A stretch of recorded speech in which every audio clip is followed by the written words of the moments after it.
Alrighty, just another quick thing.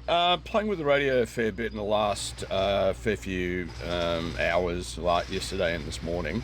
It's actually quite nice. The feel of the radio itself, the case, the plastic case and the plastics and the way it's built is actually quite sturdy. Unlike some radios that I've actually tried playing with a little while ago that I've had the opportunity to have a run with, they feel really flimsy in your hands. They don't feel very solid.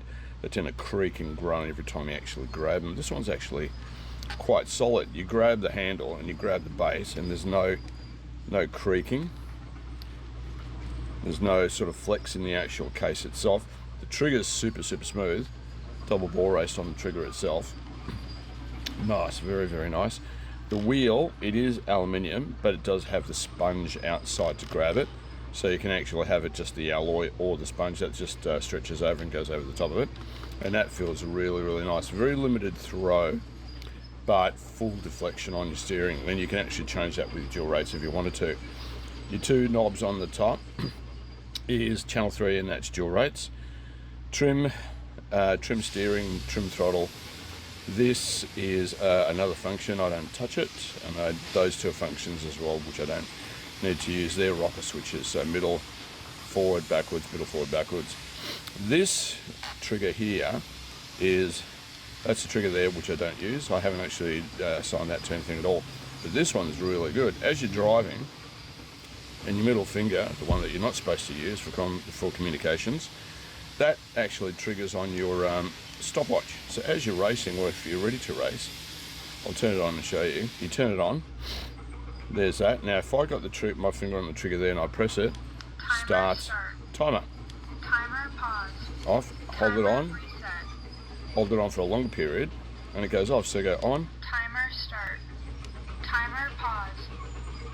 Timer reset. Reset, so you can actually do your own racing. So if you're really quick and easy, start, drive as you're going around the track, and as you hit your period, whether it be 4 or 5 minutes, timer pause. And then you can check and see what your times are. Lap times, don't think it does it, but I will check and have a look at that and see if it does. But the deflection on this is set at 100, throttle's 100, it's 120 on the throttle, but I've actually taken it back. Channel 3. Maximize trim. Maximize trim. Maximize trim. Maximize trim. Maximize trim.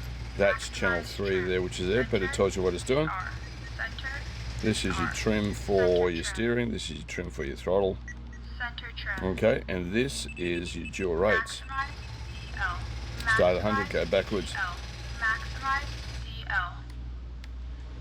These ones are not assigned, so they're not doing anything at all at the moment. This goes to your screen and back, so you can assign it, but that little button up there goes to your screen really quickly so you can change stuff and then hit it again and you're out, back to your race screen. Bit more information there. Playing around with it a fair bit just to see what it does. This is lit with an LED behind it, so it stands out. This glows up blue. You can set your colors too, by the way. You've got blue, green, pink, black. I've set that at blue, and that sort of glows up as soon as you actually turn it on. So the button's blue as well. So when you actually turn it off, it just goes straight off. Nice and easy, nice and quick and easy. Nice radio, nice solid feel. That's the best part of it.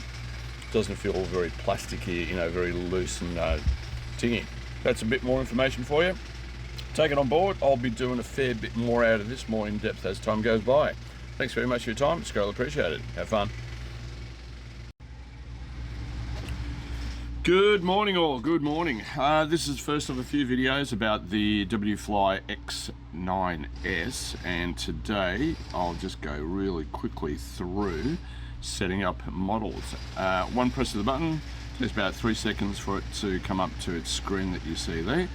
Now, model setup is pretty easy. It's actually quite straightforward, a lot easier than some of the model radios that I've actually had to play with. Go in the menu, go into model menu, and I'm using stylus because it just tends to be a little bit easier than fat fingers going all over the place. Now I've already set a couple of models in here. These are the cars that I have, the FFV4, the T3M, whoops, go back out of there, return out of it. FFV4, T3M, and the older T3. Now, to give you an idea, this is how quickly it is to set up a model. We'll go to model number 4. We'll go 4 and we'll select it, and that what we'll do, go back, go to rename it.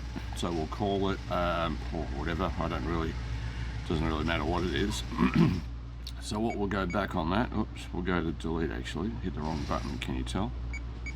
And we'll hit delete, as you can see there, just deletes it. The delete function is right in the middle of the screen at the top. Now we'll call it, what can I call it? 1/12 pan, so I'll call it pan chassis.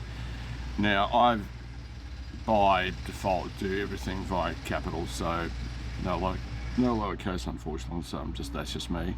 So I go pan chassis, pan space chassis, go delete that.